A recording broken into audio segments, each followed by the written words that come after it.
Hi, I'm Kendra, and this is my series on treating yourself how you would like to be treated. Today, I just wanted to talk a little bit about helping your kids, your children, your young children, your adult children. My children are 21 and 24 now, so kind of adult children, maybe more. Giving them examples instead of lecturing them on things that you know will help them to raise their own consciousness, to raise their own vibration. And so these are just 4 things that I have worked on.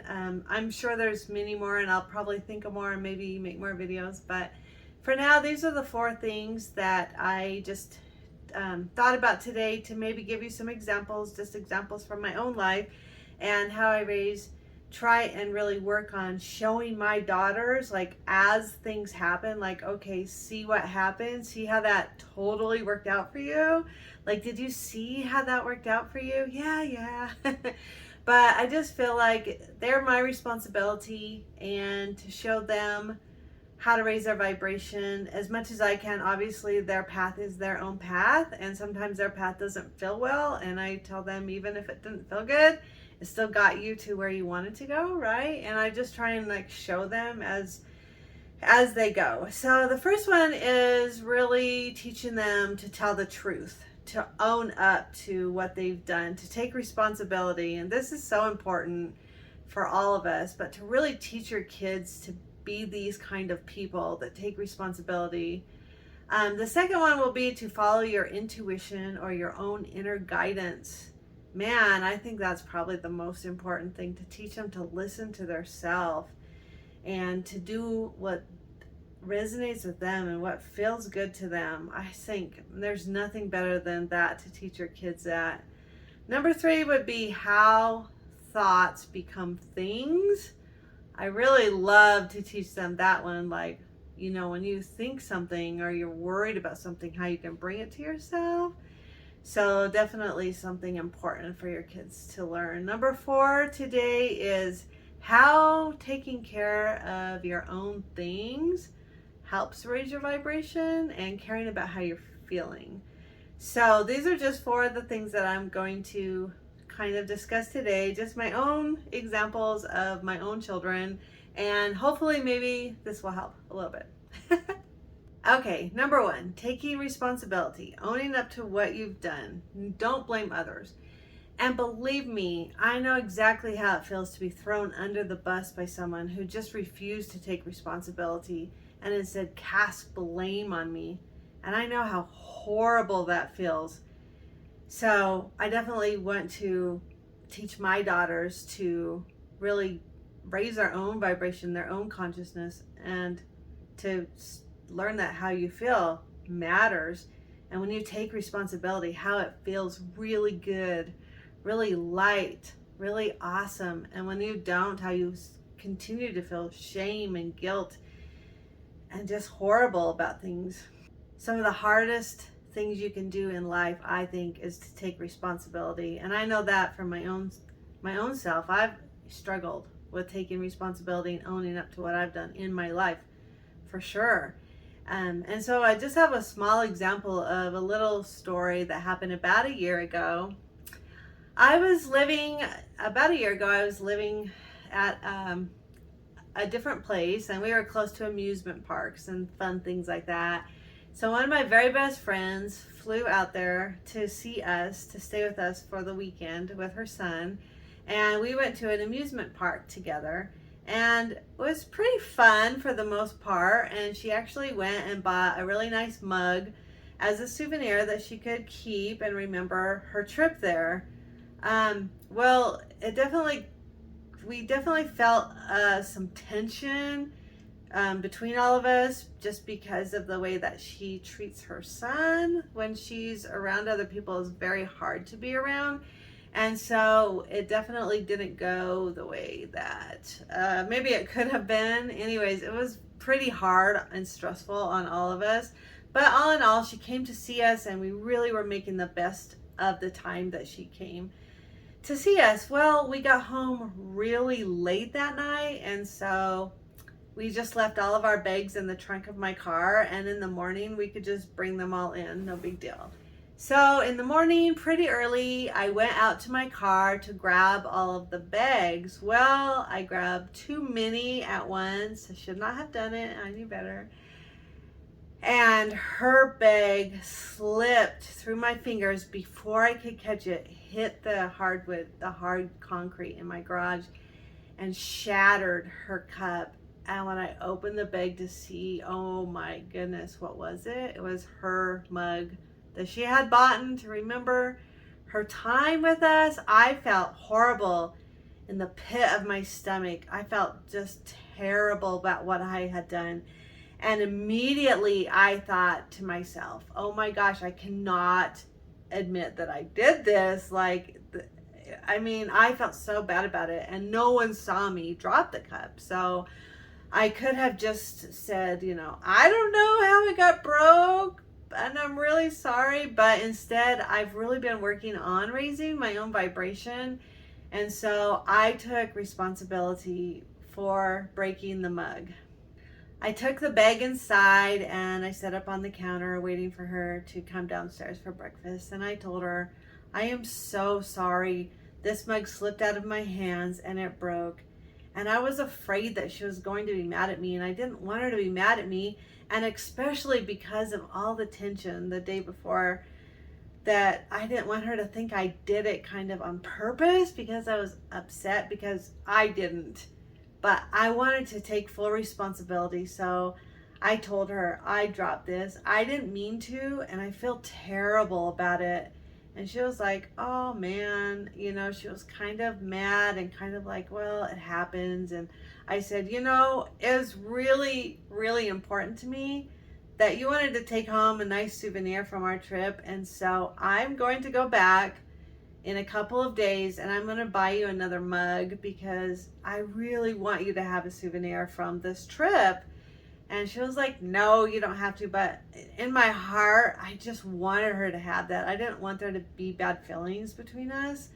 So I told her that I would. And then the trip went on and everything was great. And I actually went online because I didn't want to have to go back into the park and pay the price and then buy a mug and drive that far and stuff. So I went online and there's actually mugs, really nice ones, even better mugs online. So I went ahead and ordered one and had it shipped to her house. And when she got it, she was so grateful, so thankful, so happy to me that she got to have this mug as a souvenir and a remembrance. And you know how I felt about telling the truth and owning up to it? I felt so good about myself. I felt so proud of myself that I did something that was honestly really hard to do. And my daughters were able to witness what had happened. And I explained to them, it just is really important to own up to it, even though it feels really horrible in the instant. After that, I felt so good and so proud of myself.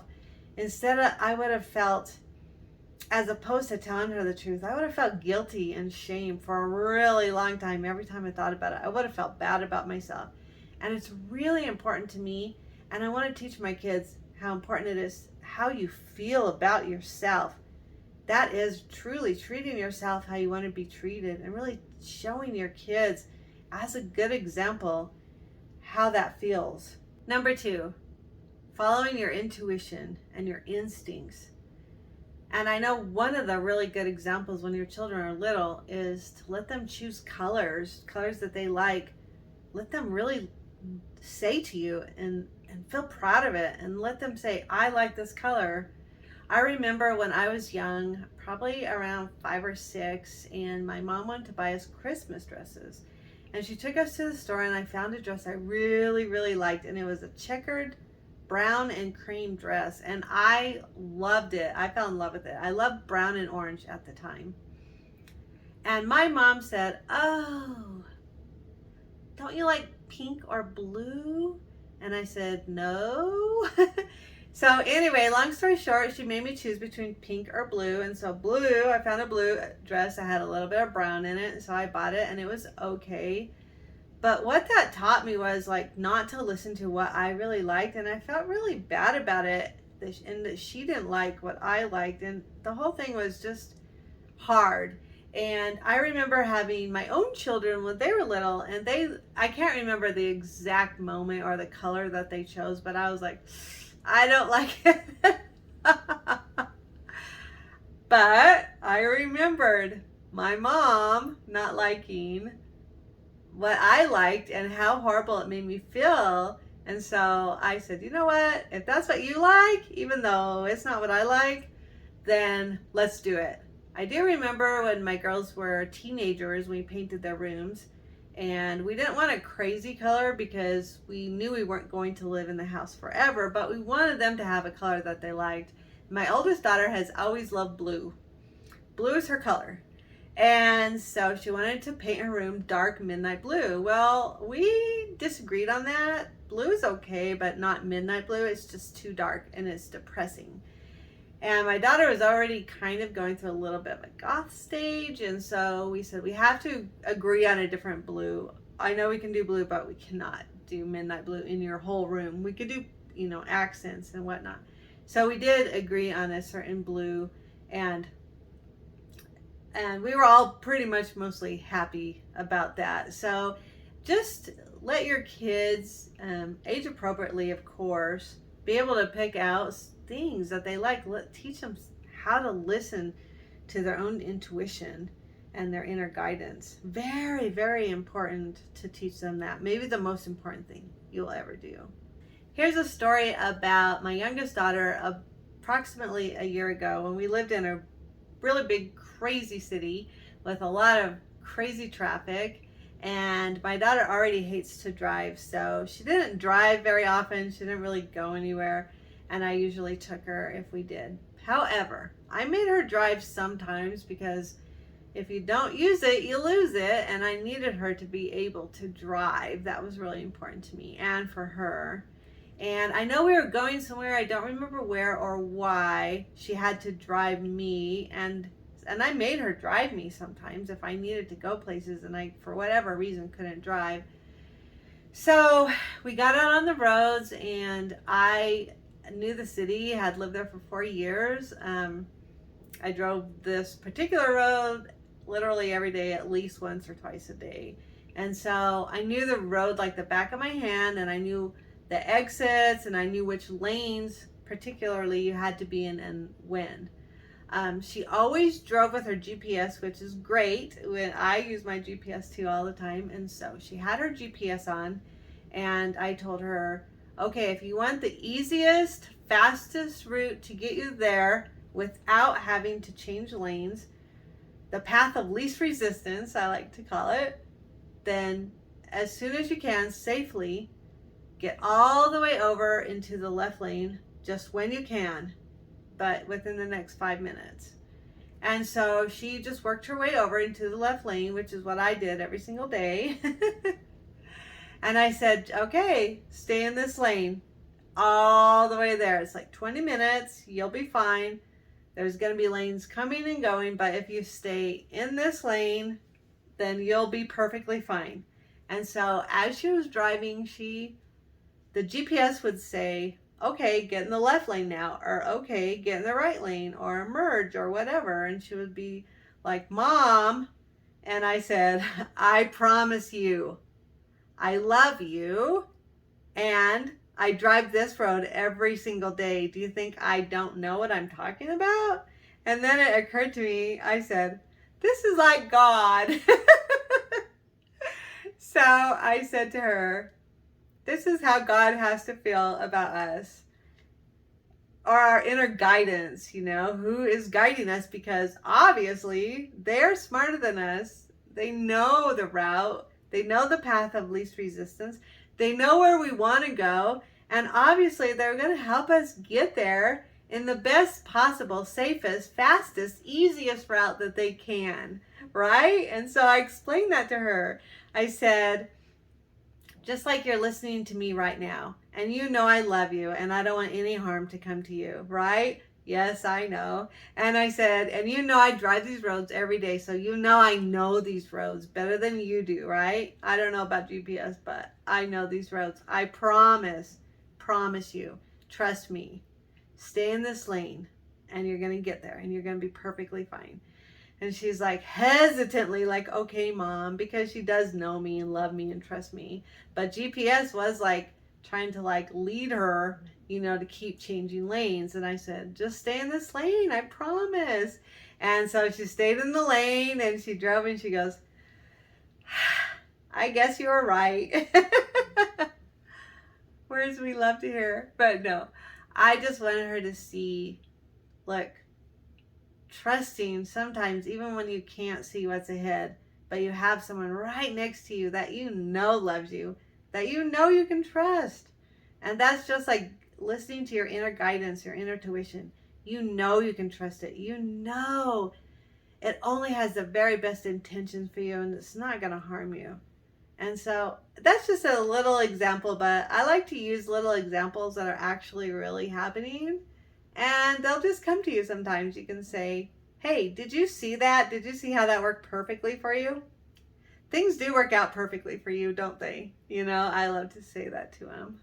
I also show my children, like when something feels really bad, like it starts to get really bad at my older daughter's job or something, and it pushes her till she goes and finds a new job. And I say to her, sometimes if you really want something better for yourself, but you don't go for it, sometimes it has to get really bad. Kind of like a little bird in the nest. It feels so good and comfortable. But then it's time for you to get out and fly. But you don't really want to. But you do want to fly, but you want your freedom. But it feels pretty scary to go out there and fly. Sometimes it has to get really bad in the nest. It has to feel horrible. Things start to have to really feel like they're against you for you to finally say, okay, fine. I'll go out and try something new. So I teach my daughters to, look, it felt really bad at that job. And instead of being really mad and focusing on how horrible they treated you and being really angry at them, instead of feeling that, maybe you could raise your vibration and say, you know what? It worked out for me. And it was perfect. And I went and did the thing that I really wanted to do, even though it had to feel really hard. Just because something feels really bad to you doesn't mean that it's bad for you. Sometimes it has to feel really bad to you to make you take that next step, to make you change. We know that, but we need to show them. That's how we build confidence also in them, is when things work out that were really hard for you and you actually do them. You build confidence in yourself. That's one of the biggest things we have to teach our children, is to build confidence in their own self. Okay, number 3, how thoughts become things. Out of the blue the other day, my youngest daughter came to me and she said, very seriously too, she said, Mom, my teacher just told us that this is the very last time that she will ever accept late assignments. And what if this is the week? Or she said she's not accepting late assignments anymore. And what if this is the week that I have to turn in a late assignment? And I said, okay, first of all, you're a 4.0 student. You're 3 years into your bachelor's degree and you've never had to turn in a late assignment. Where is this coming from that you're all of a sudden really worried about it? And I even thought to myself, like, if she's going to really seriously worry about this, she's going to bring it to herself. But I didn't say anything to her because she hates for me to talk to her about this stuff. But I just thought it, and I thought, man, I hope she does not bring this to herself because she's thinking this way. So anyway, her homework is always due by midnight on Sundays because she's an online student. And we all know that. So when it came to Sunday night, about 9 o'clock, and all of a sudden, I heard a very tearful little girl downstairs where she lives and does her homework call out to me, Mom, can you come down here? I knew something was wrong. So I went downstairs and I saw her sitting tearfully staring at a blue computer screen. And my daughter is so techie. I knew that if it could be fixed, she would be the one to fix it. 9 o'clock p.m. Sunday night. There was no one to call. We did call her dad and her sister, who actually have the same computer as her, and they tried to walk her through everything they knew, and there was nothing any of us could do. So I told her, you better email your teacher and let her know it's definitely going to be late. And I thought to myself, man, I cannot believe how she brought this to herself. But I'm going to have to somehow show her how thoughts become things. But not right now, because it was very stressful. Believe me, it was stressful. We all felt horrible. She was crying and we felt sick to our stomachs. We knew her assignment was going to be late, but I said, there's nothing you can do. You're just going to have to email your teacher and let her know what happened. And show her, screenshot of your computer. And tomorrow morning, Monday morning, we'll run your computer in somewhere and we'll see what we can do. So Monday morning, we ran her computer over and they got her a flash drive and they took her homework assignments off of it so she could at least put her homework on my computer and at least get it done. Well, the assignment was late, so whatever happened at this point happened. So finally things were a little bit calmer. I took the opportunity to tell her about how thoughts become things, and how when you worry about something, you can really bring it to you. And I said, why do you worry so much about it? I said, maybe in the future, when something comes to you like that, when you really feel like you need to worry about it, maybe talk back to that worry. Maybe say to yourself, I have perfect timing, because that's a mantra that I personally love to use. I use it all the time when I'm driving somewhere and I feel like, oh man, I'm going to be late. Or when I'm doing something like posting a video and I'm like, I should have had it out last week, or just all of those kind of thoughts come to you. I say to myself, nope, I have perfect timing. I have perfect timing. I have perfect timing. And what that does is it takes out a lot of stress and panic. And so I said, talk back to it and say, no, I always get my homework done on time. I always am able to turn my homework in on time. Just change the way that you think. Don't let a worry become a real thing in your life. Bring to yourself good things, not bad, negative things. I also showed her how, aside from the fact her homework was turned in late that week, how her computer breaking down, even as bad as it felt to her, how it really is perfect timing. Perfect timing for her computer to break down. She's had the computer over 6 years, and I know I've always had to get a new computer around 5 to 6 years, because there's so many updates that come to them that they just start to run slow and things just start to go out. And one of her drives actually went out. And so I said, it's perfect timing for us to get you a new computer. It's been 6 years and Windows 11 has just been released. So we're not going to try and have to put Windows 11 on an old computer that wasn't made for it. So we get a brand new computer that already has it on it. And she's actually going to be helping me publish my videos. I'm going to hire her to be my tech support on getting these videos out. And we're going to start that here in just a few weeks. So everything just came together for her to get a brand new computer that she needed. So I showed her, even though it felt really bad, it really is perfect timing. And I know her, and I know how hard and diligent she works to get her homework done and to do stuff that's really important to her. And I know that a new computer that works flawlessly is really important for her to have a way better life. And if that's important to her, then that's important to me.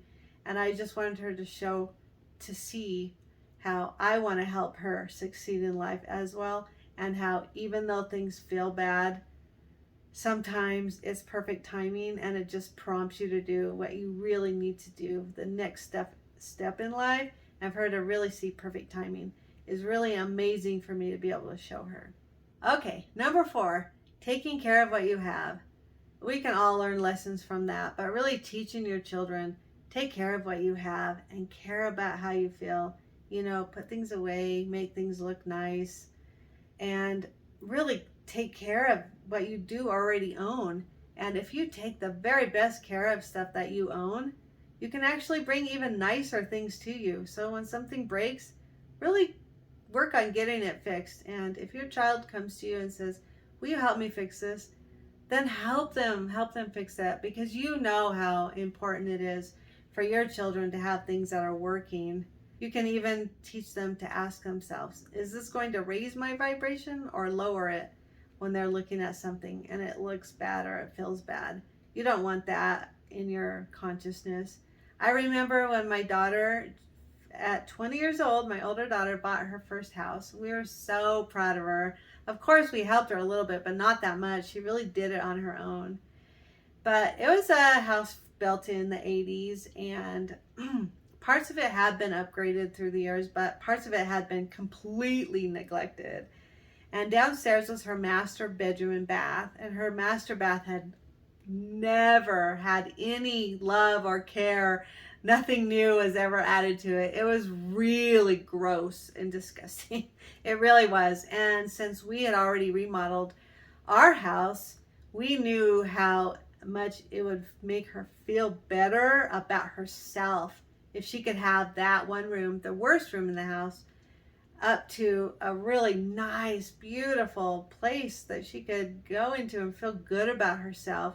So and it's a bathroom. It took about $3,000, but we knew how to do it. So we worked together tirelessly to upgrade her master bath for her. And we allowed her to choose all of the colors and all of this stuff. Well, it ended up costing $3,000 because she chose granite and just really, really, really top of the line stuff. And that was the point where I learned to put a price limit on stuff. So from then on, when I told them, hey, I want to get you something nice, I put a price limit on it.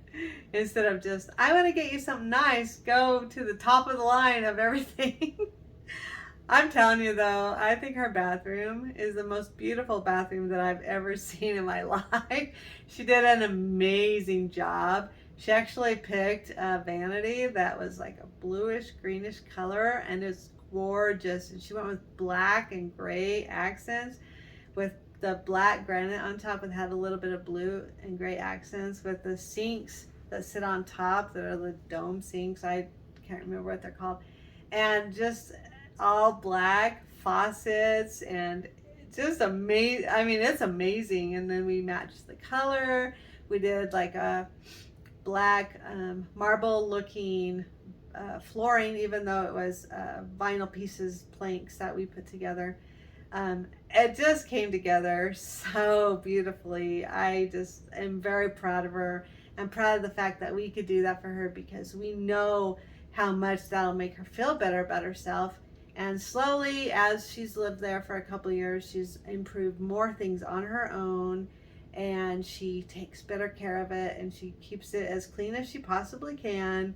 And she does know and realize now how getting rid of a bunch of junk, just cleaning stuff out too, helps to like clean out the cobwebs inside of you. It helps to raise your vibration. It makes you feel better, so much better. And teaching them that, man, when you feel better when you look out into your room and into your stuff, into your house, into your car, and it feels really good, you feel better. Teaching them that is going to work miracles in them, I promise. And then you can also teach them, look, just do the best that you can. If you can't afford the most expensive thing in the whole wide world, just get something that's a little bit better. Whenever you can, just replace it with something a little bit better. This will raise your consciousness and raise your vibration more than you will ever know. So anyway, hopefully this helps, just for things that I try and do with my children to help them raise their vibration, because one day they're going to be adults. I mean, they already are actually adults, and they're going to be in this world. And I want them to have the best chance that they can. And I want them to go on and teach their children how to raise their vibration. So anyway, thank you.